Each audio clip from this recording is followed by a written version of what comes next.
예, 걸리면 죽습니다. 여러분 조심하십시오. 걸리면 죽습니다. 예, 길에서라도 최진영 만나면 피해 가세요. 우리 편이면 괜찮습니다. 아, 우리 편. 우리 편 아니면 죽습니다. 원영섭도 조심하세요, 여러분. 제가 실제 제 그 변호사 명함에 예. Power on your side, 당신의 힘 이렇게 쓰고 있습니다. 우리 편은 확실히 밀고 저한테 걸리면 보내드립니다. 자, 오늘은 누굴 예. 보낼까요? 보낼 사람이 많아가지고. 네. 자, 이재명 얘기부터 하겠습니다. 예, 뭐 대표 사퇴하면서 뭐 온갖 쇼를 지금 다 하고 있는데, 예. 네, 이거 어떻게 보십니까? 지금 뭐 대표직 사퇴 계속 갈 것 같은데요. 완전히 보낼 수도 있을 것 같습니다. 원래. 그래요? 네. 그러니까 뭐 사실 아마 우리 고성국 방송 청취자분들 올 3월달에 이재명이 했는 말을 기억할 겁니다. 당 대표는 3D 직업 중에 3D 직업이다. 누가 시켜줘도 안 한다라고 했더니 진짜 안 하는 줄 아느냐라고 지금 또 왔는데요. 내가 어떻게 보면 당 대표 출마하지 않을 것 같으면 사퇴하지도 않았다라는 말은 돌려서 했을 때에 이번에 반드시 출마한다는 말이나 다름없는 건 아니겠습니까? 잘 나갈 때 열심히 하십시오. 뭐 8월 18일인데 8월 18일 당 대표로서의 배지 달고 이 방탄복 한 벌 더 입은 다음에 제가 봤을 때는 100일 잔치를 공립대학교 갈 가능성 전 높다 봅니다. 네, 어차피 뭐 지금 뒤에도 얘기할 거지만 지금 현재 4개 정도의 재판을 받고 있고 죄명이 한 12가지인가 그렇게 되는데 아시다시피 지금 공직선거법 위반 위증교사가 빠르면은 8월 말 내지 9월 초에 변론 종결 하면은 그러면은 뭐 8월 18일 날 당대표로 선거돼도 100일이 채 가지 못하는 100일 천하로서 이게 참 아쉽지만 어쨌든 우리로서는 추석 선물 세트를 받을 수 있지 않을까 싶습니다. 예, 원영수 변호사. 아니 그 유창훈 판사가 이재명 대표의 버릇을 아주 나쁘게 들여놓은 거예요. 아니 한번 보세요. 지금 그 아까도 우리 그 최 변호사님 말씀하셨지만 선거법 위반 사건이 한 9월쯤 선고될 가능성이 있습니다. 그런데 그 9월쯤 선고되는 게 7월 12일에 기일에 한번 잡혔어요. 거기서 서정 조사하고 그 다음 기일에 이제 이재명 대표가 최후 진술하면 한 8월쯤 하고 그리고 그 다음에 이제 선고한다 그러면 9월이거든요. 근데 이재명 대표 입장에서는 이미 구속영장 기각이 될 때 아니 유창훈 판사가 야당 대표라서 봐주겠다라는 취지의 그런 판결문을 이미 받아봤잖아요. 그러니까 그 기억이 자기가 정말 그 염라대왕 앞에 갔다가 다시 살아 돌아왔는데 그런 짜릿한 기억을 과연 잊을 수 있을까? 자기가 이제 그 이 선거법 위반이나 아니면 위증교사나 차례 이제 사법 리스크가 눈앞에 닥치는 이 상황에서 그때의 그 기억은 절대 잊지 못한다. 그러니까 무조건 당대표를 해야 되는 거예요. 그러니까 유창훈 판사가 지금 만들어 놓은 이런 뉴노멀이라고 해야 되는지 모르겠는데 이런 상황에서는 이재명 대표 뭐 본인이 3D 직업이라기도 하고 민주당 내에서 일부는 뭐 어쩔 수 없이 나오는 거다라는 이야기도 있는데 제가 볼 때는 터무니없는 이야기고 본인이 나오고 싶어 하는 거예요. 새로운 이제 당대표 연임을 하고 싶어 하기 때문에 사법 리스크가 있기 때문에 결국 사퇴를 하는 거다. 아주 유창훈 판사가 이재명 대표 버릇을 나쁘게 들여놨다. 네. 그런 생각입니다. 이재명이 얘기하면은 열이 나니까 물로 좀 식히면서 하시죠. 37.4. 예, 37. 무슨 숫자의 의미가 어떻게 되죠? 이거요. 이 물을 마시면 20분 후에 체온이 1도가 상승합니다. 37.4도가 되면 최진영 변호사의 그 몸속에 있는 나쁜 세균들이 다 죽습니다. 확실히 먹어보겠습니다. 예. 아니 0칼로리라서 좋네요. 저도 살 좀 빼야 되는데. 아니 물을 먹어서 이렇게 체온이 올라가면은 칼로리가 소모가 되니까 다이어트에 좋다는 그런 의미인 것 그렇기도 같네요. 하고 면역력이 강화되고 그래요. 몸 안에 그 세포 그 중에 나쁜 그 세균들이 다 이게 방면됩니다. 그래요? 예. 오. 그러니까 이 37.4를 마시면 이재명이는 몸속에 못 들어옵니다. 예, 옛날에 3.4 우유는 봤는데 37.4 물은 또 창의적이네요. 예. 저는 2% 세대입니다. 2% 부족할 때. 자, 그런데 예. 원영석 변호사. 예. 이게 사실 2년 전에 우리 자유파가 윤석열 대통령을 뽑을 때 뭐 딴 거 요구한 거 없잖아요. 그냥 문재인이 이재명 사법 처리 좀 제대로 해달라 이거 아니었어요.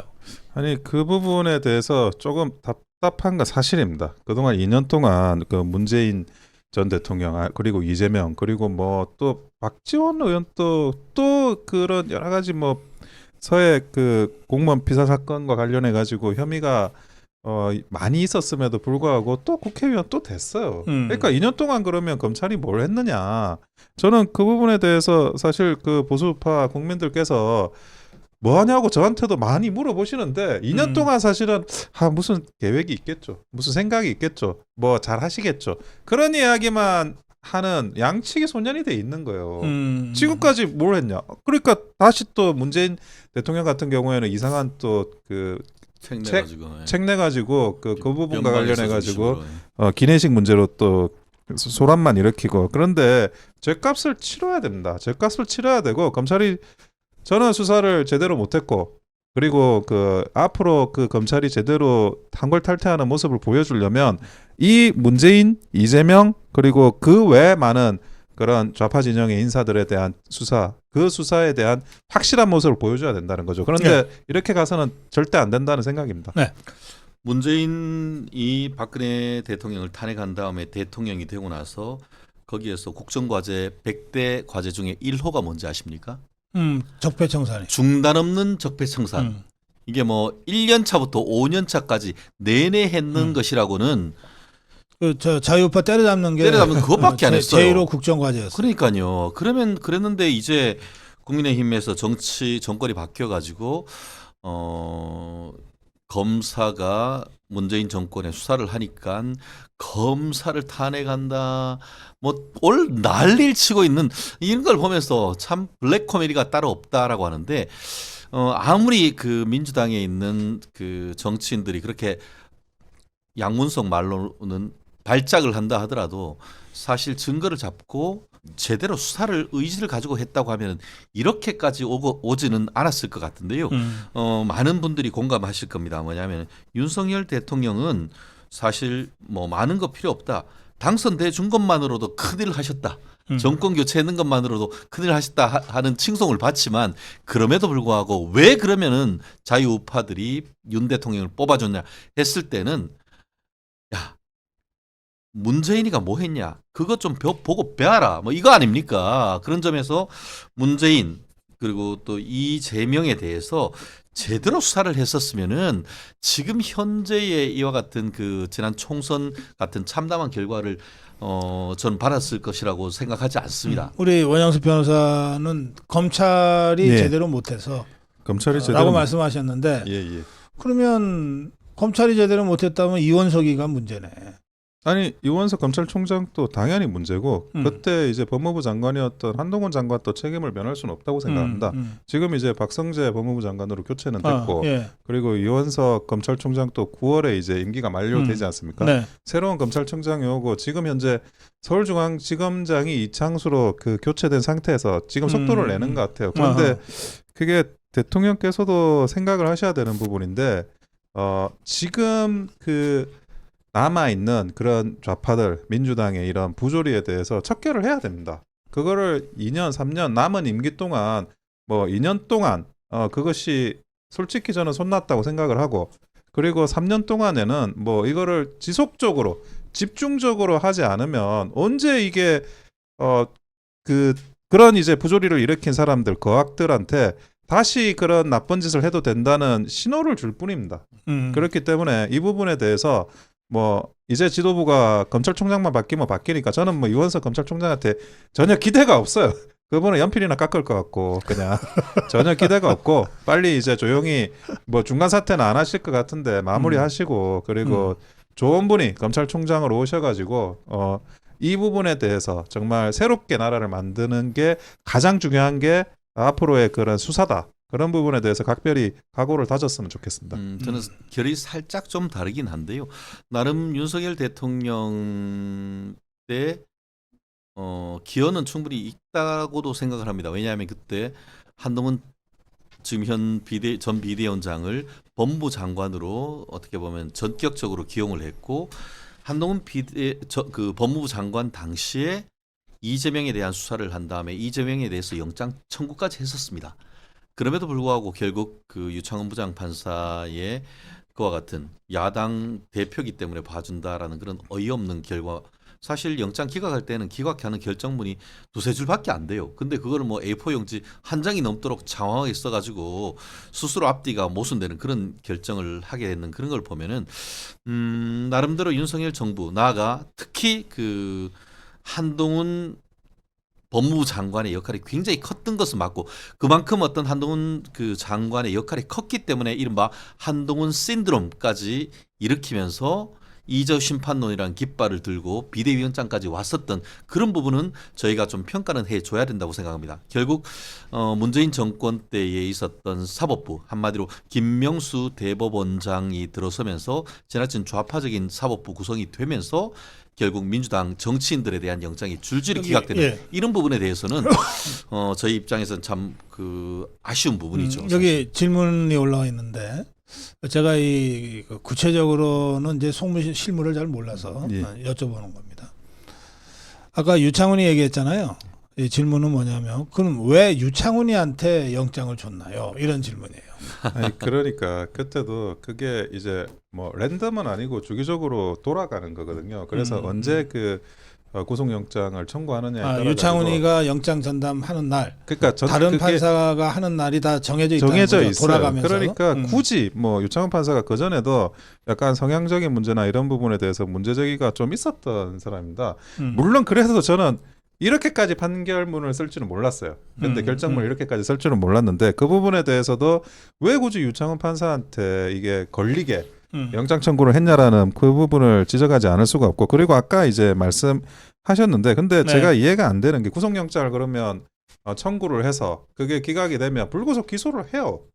불구속 기소를 안 한 거예요. 그러니까 이화영 지사가 이번에 1심 판결이 있고 나서 그리고 나서 쌍방울 그 이재명 대표에 대해서 기소를 한 겁니다. 근데 통상은 구속영장을 청구해서 만약에 그 기각이 되면 영장을 재청구하거나 아니면 영장을 재청구하지 않을 거면 불구속 상태로 기소를 하거든요. 그러니까 이화영 지사 그 판결이 있고 나서 추가 조사도 안 했어요. 안 하고 지금 기소를 한 거는 판결문을 보고 판결 결과를 보고 기소를 하겠다는 그런 조금 굉장히 눈치를 보는 건데 아니 그럴 거면 검찰이 왜 있냐는 거죠. 그냥 판사가 뭐 기소하라고 하면 되지. 그러니까 우리나라가 두 가지, 그러니까 판사의 사법권과 검사의 준사법권을 나누는 거는 각자가 독립적인 판단을 하라는 건데 거기에 대해서도 저는 굉장히 그 시간을 끌고 해태했다는 생각입니다. 다만 그 부분은 저도 약간 법리적인 부분이 조금 다른데 유창훈 부장이 그 영장을 기각하면서 여러 가지 범죄 사실 중에 수원지검에서 그 사건을 수사한 다음에 중앙지검으로 보냈던 그게 그 쌍방울 대북 송금 사건이고 그게 제3자 뇌물 및 외국환 관리법 위반입니다. 근데 그 부분에 관해서는 영장 기각을 하면서 이 부분에 대한 소명이 좀 확실히 안 됐다라고 그렇게 판단을 했단 말이에요. 그 반면에 물론 위증 교사라든가 이런 부분에 대해서는 소명이 됐다라고 했죠. 그러다 보니까 검찰로서는 검찰로서는 확신하고 있었지만 이 법원이 제3자적 시각에서 봤을 때는 범죄에 대한 소명이 부족하다는 취지에서 지금 기각해 버리면은 그 말은 뭐냐면 그대로 기소할 경우에는 무죄가 나올 수가 있다라는 그런 의미거든요. 그럼 사실 저희 입장에서는 작년 10월, 11월 이렇게 한 두세 달 추가적인 수사를 해서 별도로 사실 제 기억에 12월 달에 구속영장 청구할 가능성도 있다라고 저희가 예측을 했는데 총선 그 전국으로 들어가면서 한마디로 실기를 했던 거죠. 그때 빡세게 더 불러서 조사를 한 다음에 구속영장 진짜 다시 한번 쳐가지고 슉 꼬린 시켜버렸으면은 이런 일이 없었을 텐데 저는 그런 점에서 검찰의 어떤 박력 있는 의지를 가진 수사가 좀 부족했다는 거지 그 자체로서의 어떤 검찰이 뭐 추가 조사를 하지 않았던 그런 부분에 대해서는 나름대로 수원지검은 열심히 했고 그랬기 때문에 지금 이화영이 9년 6개월이 나오는 거라고 저는 봅니다. 예. 자, 하여튼 이재명이 문재인이를 사법 처리하라고 하는 게 2년 전에 윤석열 대통령을 선출하는 데 담긴 우리 자유파 그렇습니다. 네. 국민들의 압도적인 그 민심이었어요. 근데 이걸 어쨌든 2년간 제대로 못한 건 사실이잖아요. 오히려 기만도 살려줬죠. 그리고 이런 경우에 문재인과 이재명의 사법 처리의 1차 책임은 이원석 총장한테 있는 거죠.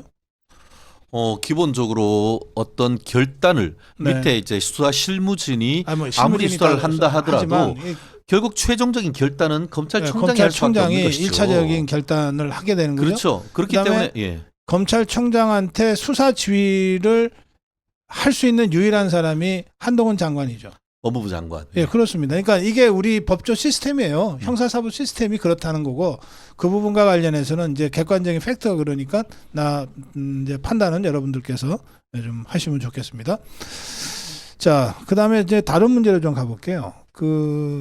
제가 아까 고성국 칼럼에 탄핵 시계가 돌기 시작했다. 이게 뭐 사실은 별거 아닌데 사안 자체만 놓으면 별거 아니지만 윤석열 대통령 탄핵 소추안 발의를 촉구하는 국민동의 청원이 어쨌든 법사위에 공식적으로 올라갔어요. 저는 그래서 이 사안을 보고 8년 전엔 이거보다도 별것 아닌 일로 탄핵이 시작됐다라고 하는 것을 환기시키면서 윤석열 대통령에 대한 탄핵 시계가 돌기 시작했다. 이렇게 제가 아까 칼럼을 했는데 두 분은 이 문제 어떻게 생각하시는지 좀 궁금합니다. 최재형 변호사. 억지로 탄핵의 수레바퀴를 돌리는 게 민주당 아니겠습니까? 1일 특검을 계속 발의를 하고 또 그것을 거부할 경우에는 윤 대통령이 이른바 거부권을 남용하고 있고 그 자체만으로서도 국회의 입법권을 침해한다. 이런 프레임으로 계속 지금 몰아가고 있는 건 아니겠습니까?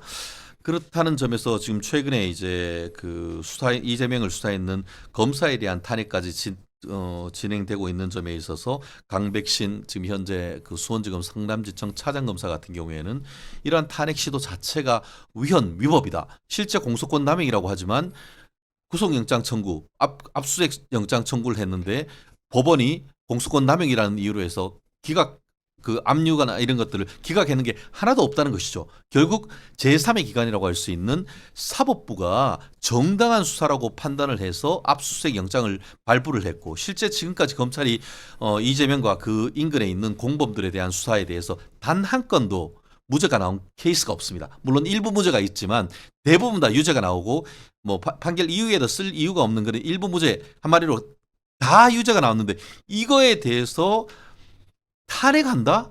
그것은 결국 속내는 검사에 대한 탄핵이지만 실질적으로는 사법부에 대한 탄핵, 사법부에 대한 사법방해, 겁박 이거밖에 없고 더불어서 그것을 통해 가지고 결국 여론전을 해서 윤석열 대통령에 대한 탄핵까지 끌고 가려고 하는 이런 뻔한 스케일인데 결국 이 부분에 있어 가지고는 여론전이 굉장히 중요하다. 그러니까 뭐 고성국 TV를 비롯해서 지금 이제 언론 지형이 옛날보다는 훨씬 더 좋아지고 있지 않습니까?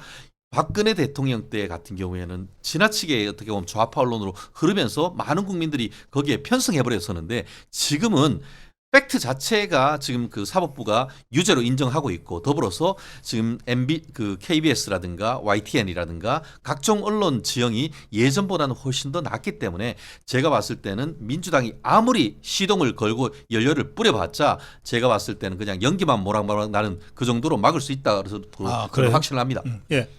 근데 제가 이제 저도 굉장히 우려가 많이 됩니다. 우려가 많이 되는 게 왜 그러냐면 조국은 이미 탄핵이나 임기 단축 개헌 이야기를 하고 있어요. 중임제 개헌을. 그걸 계속 또 어디 언론이나 본인의 어떤 정당의 핵심 어젠더로 삼아서 계속 이제 언론 플레이를 하고 있는데 문제는 이제 이재명입니다. 조국 혁신당이 아마 12석밖에 안 되니까 이재명인데 한번 보세요. 이재명이 지금 선거법 위반 가지고 9월에 선고될 가능성이 굉장히 높고 뭐 위증교사 문제도 근래 이제 될 겁니다. 근데 선거법 위반 같은 경우에는 뭐 선거법이기 때문에 100만 원 이상만 받으면 피선거권이 박탈이 됩니다.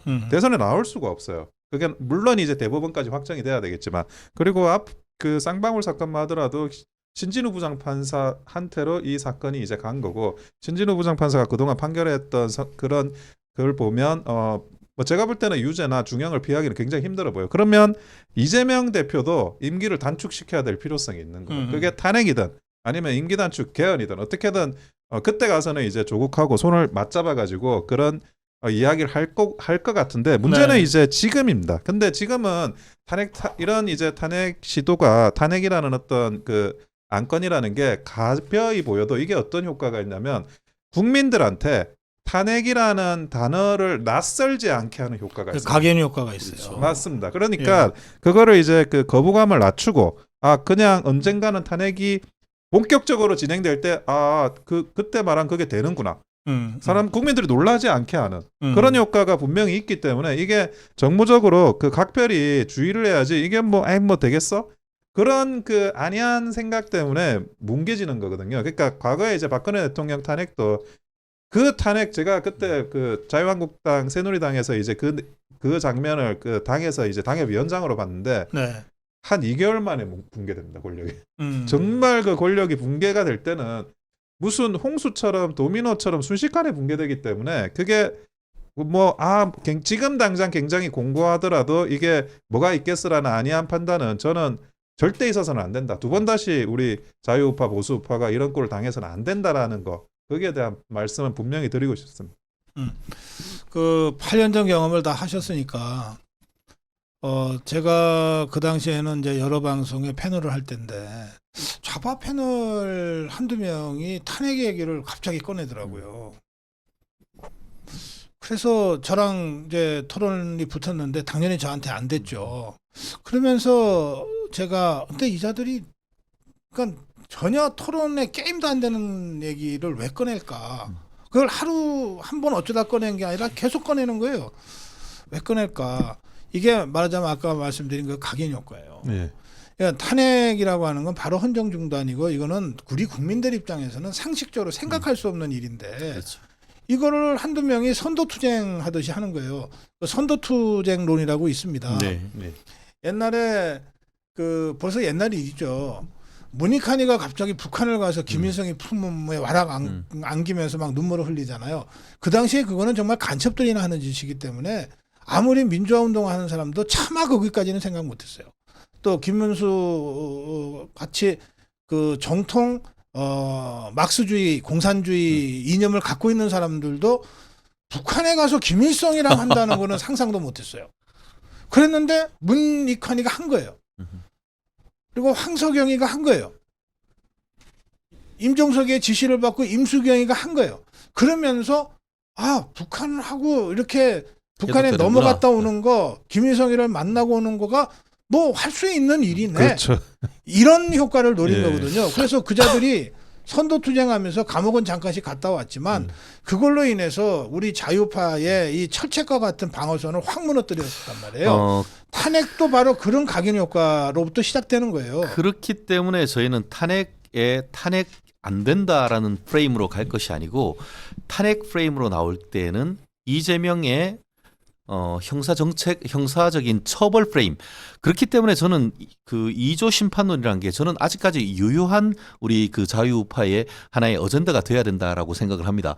말씀드린 것처럼 레이코프입니까? 코끼리는 생각하지 마라고 해서 정치는 프레임인데 코끼리는 뭐 결국 그 미국에서 공화당을 의미하는 것이고 당나귀는 이제 민주당인데 코끼리는 생각하지 마라고 하면은 계속 코끼리만 생각하게 된다는 거잖아요. 탄핵 얘기를 했을 때 우리가 계속 그것을 탄핵을 막아야 된다. 탄핵해서는 안 된다라는 그 얘기를 하면은 계속 그것이 각인 효과로서 그 민주당이 얘기하는 윤석열 대통령에 대한 탄핵 프레임에 자꾸 걸려 들어가는 거란 말이에요. 그렇다고 하면은 지금은 그와 같은 것이 탄핵 뭐 지금 아까 얘기했던 그 강백신 차장 검사가 얘기하는 탄핵 주장 자체가 위헌이다라는 어떤 논리와 함께 그렇기 때문이라도 이런 무도한 헌법 파괴하는 이재명과 그 일당들을 빨리 잡아넣어야 된다는 그런 부분을 더 강화하는 그런 점에 있어서는 그 고성국 박사님의 고성국 TV라든가 최근에 있어서 굉장히 어떻게 보면은 일반 종편보다도 정치 고관여층 같은 경우에는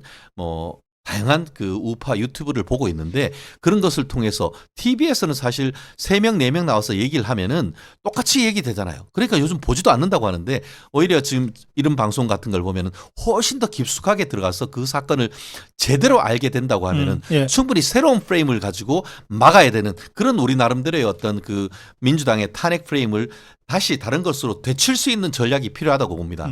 예. 저는 그 이번에 민정수석이 새로 신설되지 않았습니까? 그분의 역할이 각별히 저는 중요하다고 생각을 하거든요. 그 물론 이제 박근혜 대통령 뭐 공무원 연금 개혁도 하고 뭐 여러 가지 이제 훌륭한 일을 많이 하셨는데 결국에는 그 권력을 유지하는 업무, 그러니까 민심에 대응하고 권력을 유지하는 업무, 그게 안 되면 그냥 그동안 어떤 일을 했든지 간에 그냥 권력이 붕괴돼 버린 거예요. 근데 저는 그렇게 생각합니다. 한 뭐 그 전체 일이 한 1000가지가 있다 그러면 국가 대사 중에 그 중에 한 50개 정도가 권력을 진짜 유지하는 일이 있는데 그거를 놓치면 그냥 나머지 950개 아무리 잘해도 이게 붕괴된다는 생각이에요. 그러니까 그 부분에 대해서 그러면 무엇이 바로 권력을 유지하고 우리가 그런 민주당의 무도한 어떤 탄핵 공격이라든지 그런 권력을 무너뜨리고 붕괴시키려고 하는 그런 공세로부터 방어하는 이 50개가 뭐냐, 1000개 중에 여기에 대해서 각별히 정무적으로 인식을 하고 거기에 대한 대처를 해 나가야 된다는 거죠. 근데 그게 하여튼 민정수석이 가장 최전선에 저는 있다고 보는데 잘해야 됩니다. 아까 이제 전략을 세워야 된다 그랬는데 그런 50개를 찾아내 가지고 정말 이 철통 방어를 해야 된다는 생각을 가지고 있습니다. 예. 좀 다른 주제도 좀 짚어봐야 되겠습니다. 저는 이 문제는 그냥 그 뭐 별것 아닌 문제가 아니라 굉장히 중요한 문제라고 생각하는데요. 뭐냐면 이 장해찬 도태우 복당론이 문제입니다. 그러니까 저는 이거 선거 끝나고 난 다음에 이러저런 이유로 뭐 무소속 탈당하고 무소속 출마했던 사람들 뭐 그냥 이제 다 함께 가자 이런 차원의 문제가 아니라고 봅니다. 왜냐하면 이 사람들은 당원과 그 지역 주민들에 의해서 치열한 경선에서 공천을 받은 사람들이에요. 두 분도 다 출마를 하셨으니까 그 경선이 얼마나 치열했는지. 그렇죠. 여기 원영석 후보는 부산, 최진영 후보는 구미니까 뭐 거기서는 공천 받으면 당선이라고 늘 할 수 있는 지역 아닙니까? 그 지역에서 현역 의원을 상대로 두 사람 다 공천을 받았어요. 그랬는데 박탈당했거든요. 그래서 우리 자유파 국민들이 장해찬의 공천 박탈, 도태우의 공천 박탈은 절대 이거는 용납할 수 없다 하고 함께 싸웠어요. 그렇게 해서 탈당 무소속한 거거든요. 어쩌다가 공천 파동이 나서 그냥 개인적인 이해관계 때문에 탈당 무소속했다가 아이 좀 봐주세요. 저 다시 들어가기 이런 차원의 문제가 아니라는 거예요. 저는 이 문제가 이렇게 그냥 불쑥 국민의힘 안에서 이 얘기가 되고 별것 아닌 사소한 문제처럼 처리되는 것 자체가 이게 매우 부적절하다고 생각합니다. 왜냐하면 이 사안과 관련해서 총선 중반 이후에 이 문제로 우리가 얼마나 큰 부담들을 안았습니까? 두 분이 다 지역에서 경선이나 이런 걸 준비하셨으니까 아실 거예요. 그 상황을 각각 지역이 좀 다르긴 한데 좀 그 당시 현장을 좀 말씀하시면서 이 문제에 대한 입장을 좀 밝혀주셨으면 좋겠어요. 저는 그 도태우 장해찬이 두 분은 당연히 복당해야 된다라는 생각을 가지고 있고요. 그 부분과 관련해 가지고 그 일단은 도태우 그 당시에 도태우 변호사 같은 경우에는 본인이 어떤 책임 있는 자리에서 한 정견이 아니에요. 그리고 정견을 가지고 그게 뭐 그 5.18 유공자들 명단 공개해야 된다 이런 이야기를 가지고 뭐 그 부분에 대해서 문제를 삼아서 경선에서 뚫고 1등이 된 후보를 공천 취소한다는 게 저는 그 전에도 있었는지 제가 납득이 안 되거든요. 그리고 그 부분과 관련해서 뭐 그 유공자 명단 공개도 원래 법상 공개하도록 돼 있습니다. 예외적으로 안 해도 되는 그런 사유가 예외 사유가 있을 뿐이고요. 그래서 그리고 이미 그런 내용들은 도태우 변호사가 과거에 이제 그 태극기 광화문 투쟁할 때 그런 이야기 했다는 건 이미 다 옛날에 너무 잘 알려져 있고 아는 사실인데, 그러면 뭐 그걸 이미 경선 안에서 녹여서 그 경선 선거를 치러서 1등이 됐다 그러면 지역 주민들로부터 그와 관련한 그 판단을 받은 거거든요. 그래서 그 부분 관련해 가지고 공천 취소를 하면 안 되는 거였고, 두 번째도 이제 장해찬 같은 경우에도 장해찬 그 분이 어렸을 때 한 이야기들, 이런저런 이야기들이 그렇게 뭐 아무런 그 직위도 없었을 때요. 그때는 아예 직위도 없고 그냥 젊은 학생이었을 때 했던 이야기를 가지고 그거를 굉장히 그 침소봉대해가지고 문제를 키워서 이미 그것조차도 경선에서 1등한 친구를 그렇게 그 공천 취소한다는 그것도 있을 수 없는 저는 일이라고 생각을 합니다. 그런데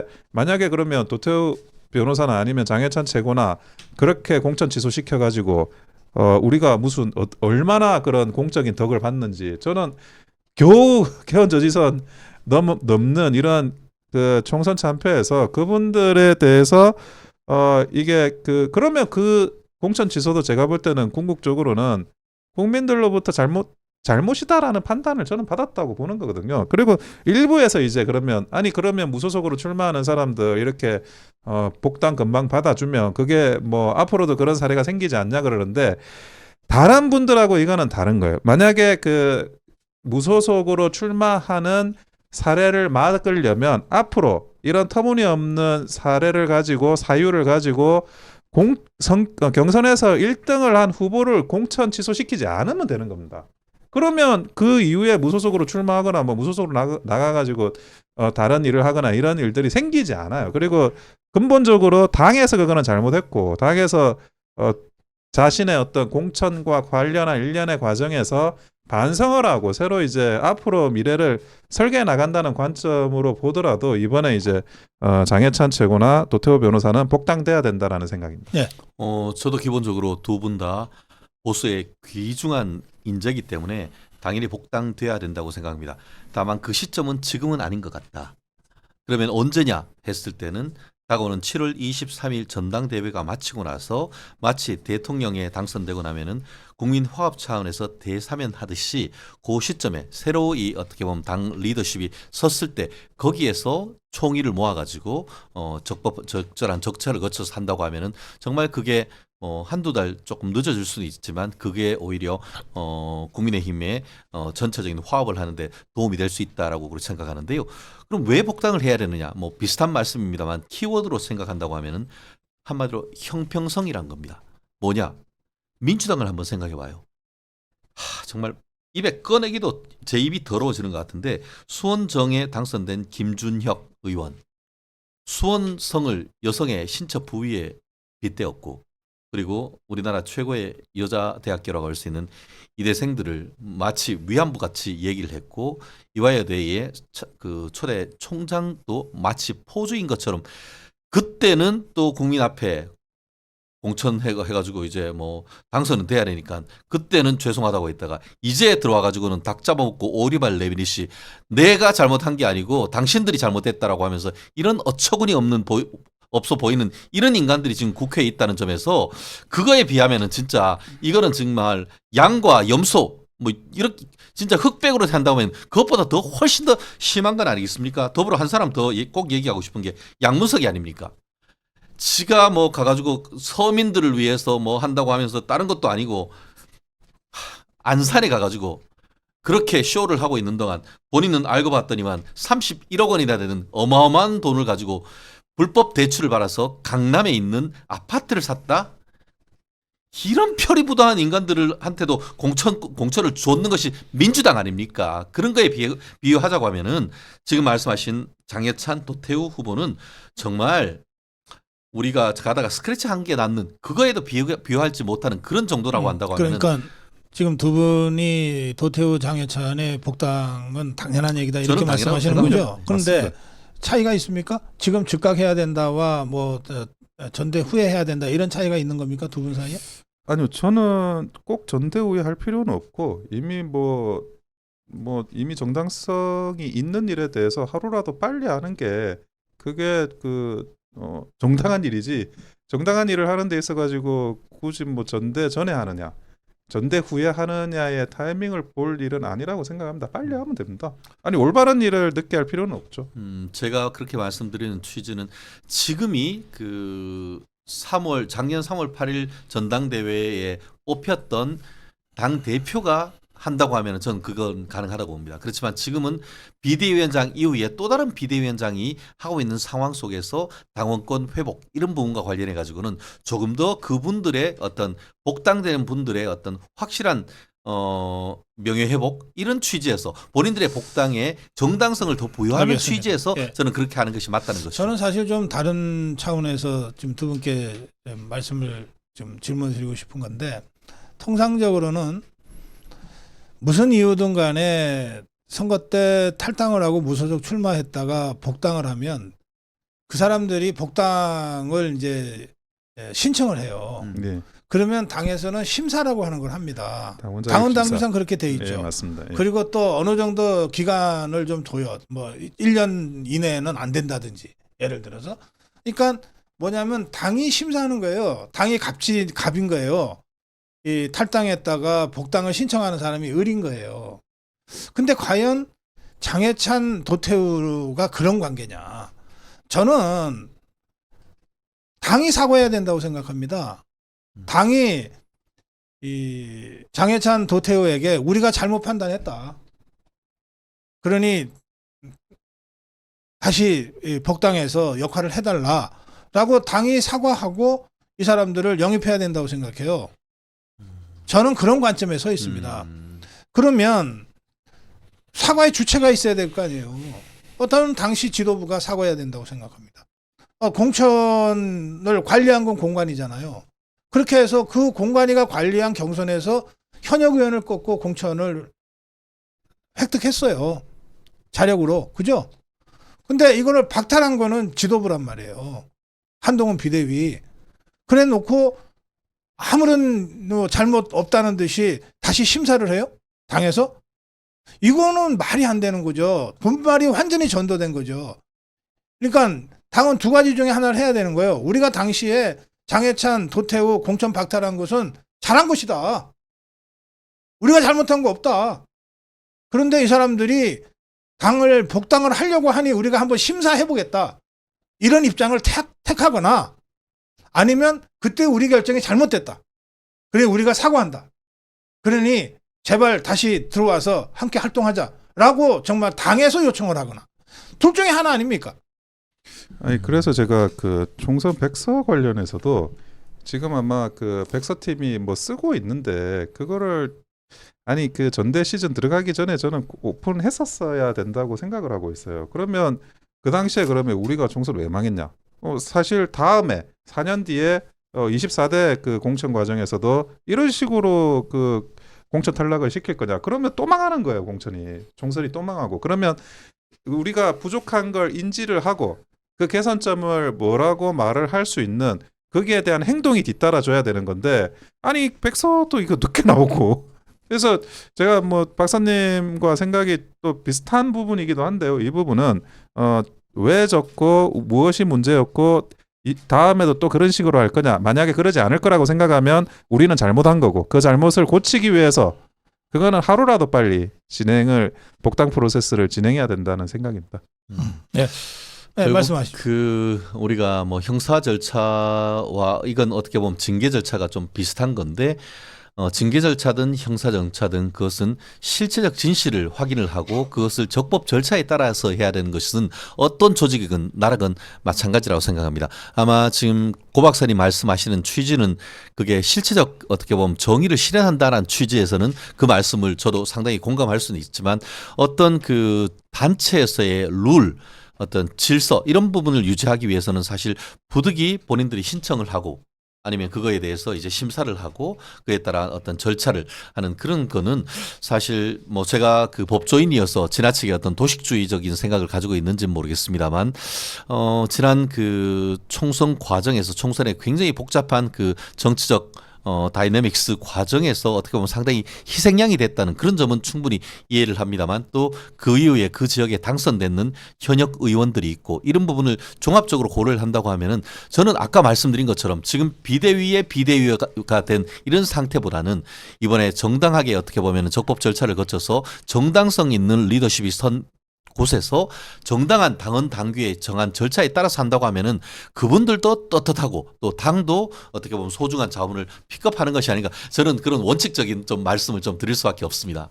네, 근데 원칙 이야기하시니까 제가 원칙에 대해서 말씀을 드리면 그 자격 심사는 아마 그게 제가 기억하기로는 일주일인데 입당 신청을 하고 일주일 동안 자격 심사가 열리지 않으면 복당이 확정되게 돼 있어요. 그러니까 그 일부러 내가 저 사람 자격 심사해야지 그 당에서 이런 식으로 하지 않는 주의를 갖고 그 어떤 그 회의를 열지 않는 이상에는 왜냐하면 그 우리가 입당 처리할 때 수천 수만 명이 입당하기도 하지 그렇죠, 않습니까? 지방선거나 이럴 때 경선 대비할 때 그 사람들 다 자격 심사하지 않아요. 그러니까 시간 지나면 자동으로 이렇게 입당이 돼버리거든요. 그래서 그런 부분들에 대한 당헌 당규가 있다라는 말씀은 제가 깨알같이 드립니다. 역시 그 조직 부총장님이 답습니다. 네. 저는 이 문제는 지난 총선에 굉장히 중요한 사건이었습니다. 예. 이 중요한 사건을 별것 아닌 것처럼 그냥 쓱 지나가듯이 처리해서는 안 된다. 그러니까 이쪽이든 저쪽이든 좋으니까. 예? 당시에 그 비대위 한동훈 비대위의 결정 잘못한 게 뭐 있냐라고 지금이라도 계속 주장을 하든지 아니면 그때 우리가 판단을 잘못했다 라고 사과하고 처리를 하든지 둘 중에 하나를 해야지 아무것도 아닌 것처럼 쓱 넘어가는 거는 이건 좀 비겁하다. 아니 근데 저도 이제 저 공천 문제 때문에 정신없는 상황에서도 아니, 경선에서 1등을 했는데 어떻게 자르지? 저걸 보고 제가 굉장히 깜짝 놀랐었어요, 사실은. 우리 원영석 변호사도 경선도 못 해보고 경선도 못 해보고 예, 전략 공천으로 누가 내려오는 바람에 저는 그렇게 됐습니다. 컷업됐는데 이게 한두 건이 아니잖아요. 맞습니다. 최재형 변호사도 아시잖아요. 예. 아니 그래서 제가 그 말씀을 드리고 싶은데 뭐 저나 아니면 뭐 장해찬 최고나 아니면 도태우 변호사나 그래도 사람들이 좀 인지도가 있고 이름을 아니까 저 사람 뭐 그래도 억울하지라고 했지만 그게 아닌 정말 조금 이름이 덜 알려졌지만 꼭 이제 경선 정도는 붙어봐야 될 사람들이 굉장히 많았어요. 그 사람들이 다 추풍낙엽처럼 떨어지는 과정에서 이런 총선 참패도 초래된 게 아닌가라는 생각을 합니다. 자, 마무리 한 말씀씩 듣겠습니다. 최재형 변호사. 그렇습니다. 뭐 지금까지는 우울했지만 저는 2024년 하반기에는 뭔가 좋은 일이 있을 것 같습니다. 힘든 상황 속에서 오르막만 있는 건 아닌 것 같습니다. 저희 고성국 박사님 화이팅 하면서 방송 보시다가 보면은 이번 가을 좋은 선물 받을 수 있을 거라고 예측합니다. 네. 아니 그 이재명 대표에 대한 이야기를 하다가 갑자기 장해찬 도태우 변호사 이야기를 하니까 좀 울컥해요. 그때 생각이 나가지고 울컥한데 무엇이 정인가를 바로 세우는 일이 이 정당을 운영하는 데 있어가지고 가장 저는 중요한 일이라고 생각을 하거든요. 그래서 정당이라는 조직이 뜻하고 사람인데 뜻이 이상하면 그게 뭐 그 제대로 된 정당이라고 볼 수 없고 이번을 계기로 해가지고 제대로 된 뜻을 세우기를 소망했습니다. 예, 그래요. 예, 오늘 걸리면 죽는다. 예, 최진영 변호사, 원영석 변호사와 함께했습니다. 고맙습니다. 감사합니다. 감사합니다.